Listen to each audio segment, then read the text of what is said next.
నందేమో నాన్నకి సింహం నీ అమ్మకి వాహనమై ఉండలేదా? ఎలకేమో తమరికి నెమలేమో తంబికి రథమల్లే మారలేదా? పలుజాతుల భిన్నత్వం కనిపిస్తున్నా, కలిసుంటూ ఏకత్వం బోధిస్తున్నా. ఎందుకు మాకి హింసావాదం, ఎదిగేటందుకు అది ఆటంకం. నేపరం మాకు సోదర భావం, మార్పులు మాలో కలిగేలా ఇవ్వు భరోసా.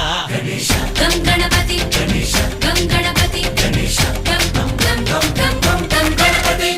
జై జై గణేశ, జై కొడత గణేశ, జయములిప్పు బొజ్జ గణేశ. హై హై గణేశ, అడిగేస్తా గణేశ, అభయమిప్పు బుజ్జి గణేశ.